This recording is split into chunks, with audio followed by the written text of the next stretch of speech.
Chapter 4. Old Doc stiffened in his chair as though jabbed with a stock needle. His hardened face went plum-colored, and the bulges of his cheeks colored, and they swelled and relaxed. "Call yourself my son, do ya?" he bawled. "Throwing a charge of crookedness in my teeth without a scrap of proof. Go smell around for your steers, then, you unnatural pup, and I hope you find 'em. Just don't try and make no trouble in my cow camps, or that'll be another story." Marble rose majestically to his full height as he delivered this blast with a blistering finality, and turned his big back on his son, and glared out of the office window, all but biting the stump of his cigar off short. Clay eyed him thoughtfully for a moment, and then turned away. He had no more to offer.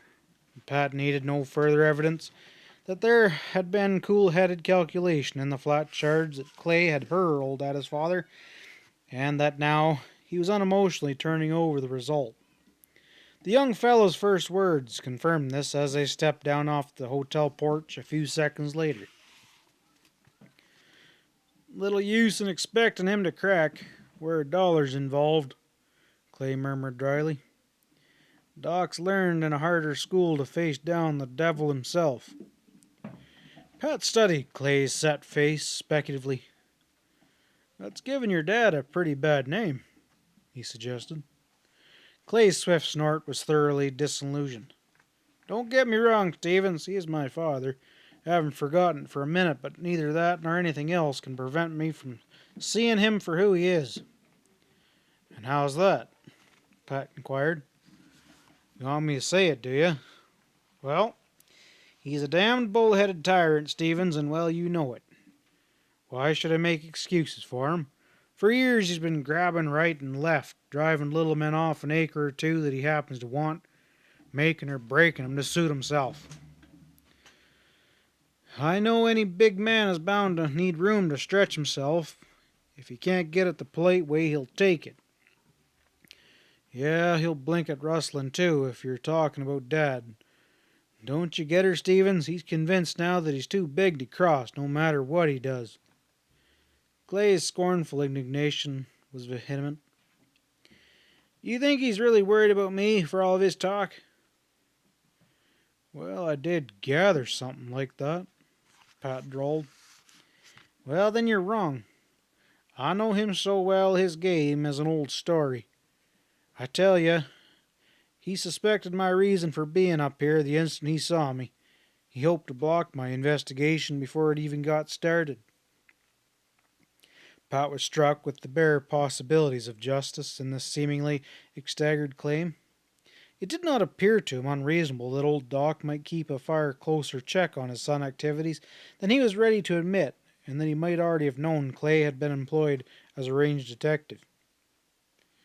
"You might be on to something at that," Pat nodded. "All the same, Marble, I'd go slow if I were you. It might be too late to remedy if you've been proved wrong in the end. What do you do now?" Ezra and Sam waited for Clay's reply as he and Pat joined them on the plank sidewalk. Clay's face wore a curiously dogged look. "I came here to hunt down those Pico River steers. I'll keep on till I find 'em, no matter where the trail ends. I'll be on my way in an hour," he declared heartily. He volunteered no information as to where he intended to search, and they didn't press him. Sam went along with them to pick up a few supplies of which Clay stood in need of, and Ezra walked Marble's pony to the livery where he watered and curried it. And not long afterwards they added their farewells to Pat's and watched the young fella jog out of town alone. "Determined cuss if I ever saw one," Salone commented approvingly. Pat nodded thoughtfully. "One of the few on this range who don't go along with old Doc. Whole hog at any rate. I'm afraid, though, it'll bring him grief before he gets done." "Well," Ezra was gruff, "we was aiming to pull out for home today. Do we get on our way now?" But Pat was no longer inclined towards haste in any direction. Nothing dragging us back to Powder Valley at the very moment, he pointed out. Besides, I'm curious what luck young Marble might have. He'll be back in a day or two. Sam regarded him shrewdly. Tell the truth, he said. You're hoping something is due to tear loose around here, and you don't want to miss it. Pat brushed this aside with an air of gravity. Clay did us a real favor down there in Los Lunas, he argued mildly. Ace Belson's washed up, but let's not forget this Bull Toller's range, and he's still on the loose. During the discussion of Toller, which followed, any question of their leaving Castle Gate on that day was forgotten. As was their custom, wherever they stayed for longer than a few hours, they had already picked up a number of acquaintances in Castle Gate, and time slipped away easily. Ezra sat in an afternoon poker game, and as a result, Pat and Sam were wandering the sunny street together, indulging their tireless interest in the activities of this town. Thus it happened that they witnessed an incident which could not have been helped attracting anyone's attention. They had just reached the corner near at hand when a man suddenly came stumbling out of the bank as if propelled to receive a violent kick just as he cleared the door, which tumbled him into the dust underneath the heels of several horses standing at the hitching rack. A slim, tall man of 50 in the garb of a rancher, he scrambled hastily out of danger, leapt to his feet with the agility of a furious anger, and whirled to face Henry LeBlanc and the burly cashier standing in the bank door. I'll bring Ferd Almy down on you for this, LeBlanc, and don't you think that I won't. What kind of treatment is this after I dealt square with you for years? Well, then learn to listen, Moon. The harsh-faced banker spat back venomously. I told you to leave. If we've had our dealings in the past, they're finished now, and that's final. Well, I say it ain't, the rancher yelled, scarlet to the eyes. You're not throwing me down because some highbinder's putting the pressure on. Why, I own part of that bank after paying your damned high rate of interest, if it comes to that. LeBlanc glared at the man severely for a moment, then turned to re-enter the bank. Keep an eye on him, Smitty. If he tries to barge in again, throw him out, he directed the husky cashier in a voice of cold hatred, and disappeared. Pat gathered the ejected man that had been refused a loan. Having caught his name as well during the altercation, he was at no loss to surmise the reason for LeBlanc's actions.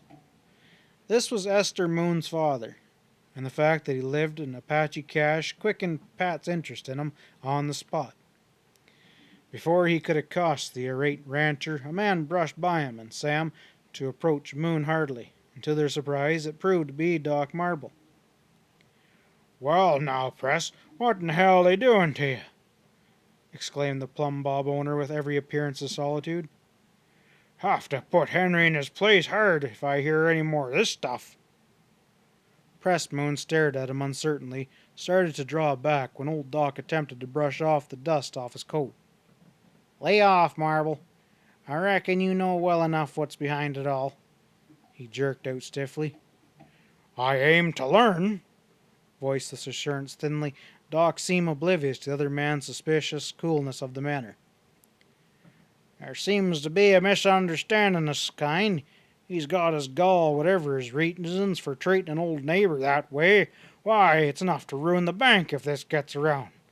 I won't forget it, neither. What happened, Press? Did Henry refuse your application for a loan or something? Not even Moon, wary as he was of this man, could have mistaken for the long, clear evidence of shock concerning Marble's talk. He sure did, he got out grumpily, beginning to thaw. Shucks, what foolishness is this? Doc ejected scornfully. Henry LeBlanc knows you're one of the safest risks on this range. Reckon he never did take to you much, but that's got nothing to do with business. Come on, let's step in next door here and we'll have a drink and talk it over. Frank as the words were, Press Moon still hesitated. I reckon not. Not right now, anyway. I don't see the good of it, he demurred stubbornly, and Doc laughed at him tolerably. Aw, take it easy, Press. Still need your loan, don't you? Any harm in my seeing what I can do? His hearty air of righting an obvious wrong was too much for Moon's lacerated nerves, and the latter capitulated somewhat nervously. They moved off towards the nearest saloon and soon disappeared inside. Well, what do you make of that deal? Sam inquired significantly. First Moon's daughter has refused a handful of groceries in Marble Store, and then Doc politely picks him up and dusts him off. After he's thrown out of the bank Doc practically owns. Do you save any of that? Pat wasn't quite certain that he did. However, promptly the obvious answer occurred to mind. But one pertinent circumstance clung in his thoughts. He had seen men hanged before such crimes they didn't commit. Well, give the devil his due. Doc could be doing this out of goodness of his heart, and Lord knows he can afford it. Tell you what, Sam. He looked away thoughtfully. Keep an eye on Press Moon. Don't let him leave town before I have a talk with him. Can you do that? Sure. What good will that do? Sam asked. Pat shrugged. Well, maybe no good. No real harm in doing our own nosing around, though, as long as we're staying here. Sam continued to watch Pat steadily, making no move to leave.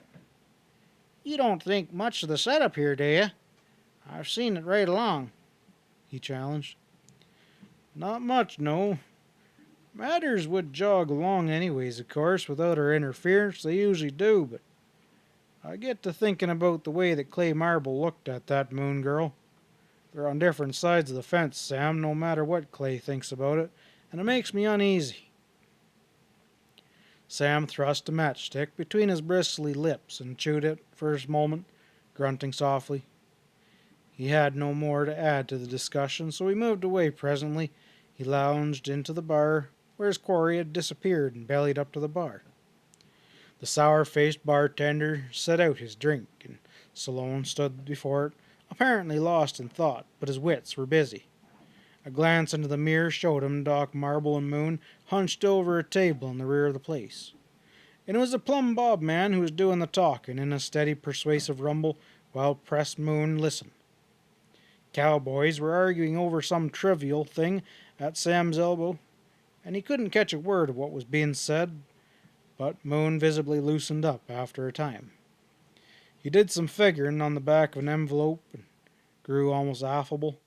Marble had succeeded in winning him over, of that Sam felt sure. After conferring a while longer with their heads close together, they appeared to have concluded their business. Bill Block stepped into the place, and Marble gruffly called his ramrod over, and Sheriff Almy followed. There was a fifth man who presently joined the others, gray and bony of face, with a bald head and retiring, unobtrusive manner, whom Sam couldn't place. For an hour the table presented the easy aspect of a group of good-humored old friends, without a worry and occasional jest going the rounds. Press Moon drew his share of attention, seemingly unconscious of the fact that old Doc had deliberately arranged the occasion. Catching Marble's heavy eye resting absently on himself, Sam shoved away from the bar and sauntered out. He found a seat on a doorstep across the way and waited. The sun slipped down behind the long, flat ridges in the west. When the Apache Cache rancher he was watching emerged at last, still in Doc Marble's company, it was only to cross over to the Venetian. Sam would have followed them in had he dared. He had no intention of being recalled as a man who had been deliberately hanging around, and he bribed his appetite with a smoke and let it go at that. After supper, stepping into the street, firing up fresh cigars, the pair he was watching headed across towards the Colorado. Sam groaned. Seem to be as thick as thieves, those two, he muttered as Pat and Ezra halted beside him with an inquiring glance. You'd think Moon would get wise to himself, with a long-haired grizzly warming up to him so suddenly and all. But no, sir. He's got time to burn hanging around town till all hours. Easy does it, Sam. Pat smiled. We're going down. We'll grab a bite to eat. Then one of us will relieve you. But as it turned out, things started to happen before they got back. The dusk rapidly thickened, and a man emerged from the corradillo as Solon moved closer. Peering sharply, he tried to make out if it was Moon. He couldn't be sure. The man turned up street, and Sam hurried to catch up. Abruptly checking his haste a moment later, he nodded to himself as a slanted beam from a doorway illuminated the thin, reddened features of the cash rancher. Passing stores and darkened buildings, Moon soon reached the outskirts of Castle Gate, and the shadows were deeper here. Press had hitched his rail under a spread in cottonwood a few doors above the bank, and he twitched the reins free and was about to swing astride when Sam Sloane spoke at his back. "Hold on a minute," Sam said in a tone he strove to make sound casual. "The name's Moon, isn't it?" "What if it is?" Press whirled around sharply, attempting to learn who had accosted him. His eyes raked over Sam's face. "I don't know ya. What do you want?" he rasped shortly. "Well, nothing much." Sam sought to allay his quick suspicions. "It's just I'd like to have a word or two with you." "Sorry, there's no time." Moon succeeded in swinging into the saddle, and he lost no time in turning the horse so that it faced Sam, putting a barrier of sorts between them, much to the latter's disgust. "Hell, I won't bite you," he protested, stepping back quickly. "I tell you, I just want—" Press Moon must have been jittery still with the events of the day, and for a sole answer he abruptly whirled his horse away and pounded off into the darkness. Standing there in a disgruntled bewilderment, Sam was about to turn in search of Pat when there was a sudden slap of feet near at hand, and burly arms were thrown about him from behind. With a lunge, his assailant strove to yank him over backwards. Only Salone's chunky frame, deceptive in a man of his stature, saved him. He caught his balance, then bent forward sharply, with the result that his attacker was tossed over his head, feet flying. They went down in a heap. Before Sam could gather his conscious wits, he found himself in the crushing grip of a veritable wildcat. "Dang it all, what's the big idea?" he panted, thrusting the savage face away from his with the heel of his hand. "You'll find out," came the snarled response, and his fist slammed into his jaw, and a bony knee raked his groin. Sam bounced a rocky blow off the fellow's ear, feeling the flesh tear. This man was bigger than he was, with the advantage of superior weight, but he had nothing on the little man's grim determination once Sam's anger was thoroughly aroused. It took a particularly brutal bang on the nose to do it, and Sam vented a brawl of wrath. Gritting his teeth till the pain subsided, tears dimming his sight, he exploded into a sudden and violent action. Wrapping his arms round about his assailant's midriff, careless of the blows raining on his head, he hoisted him into the air, kicking, and then slammed him down hard. And with a roar, the man rolled over, bounced up, crouching. Next instant, Sam was known repulsed to see the fellow lunging away into the darkness, obviously bent on flight. Sam's clawing fingers tore his shirt halfway down his back and then ripped away, and he heard the approaching thud of boots along the street and a sharp cry. "Where are you, Sam? We're coming." It was Pat Stevens, Ezra bounding along behind him with swift strides. "Everything's under control," Sam called back, brushing him off angrily as they pounded up. "No use trailing that hombre. It's a safe bet he knows the alleys better than we do. But his ear, it'll sure be recognizable for the next day or two. Or do I mean just the opposite?" "What the devil happened?" Pat asked sharply. "I thought you were watching Moon." "Well, that's what I thought I was doing, too," Sam grouched. Still out of humor, he told how he had followed the rancher to his horse and attempted to accost the man, only to find himself attacked a moment later by some unknown assailant. "Maybe Moon was justified in being suspicious of me out here in the dark, but what I'm downright curious about is who is so danged anxious to protect him in this town." Pat heard Sloane in a thoughtful silence. "Hold on, Sam," he said slowly. "Don't go on so fast. Maybe it wasn't for Moon's protection at all that this mysterious bird jumped you." No? Well, what else could it be for? It is just possible, Pat told him in sober tones, that somebody's interested in seeing to it that Moon doesn't do any more talking than he has to, just at this time, especially with strangers. End of chapter 4.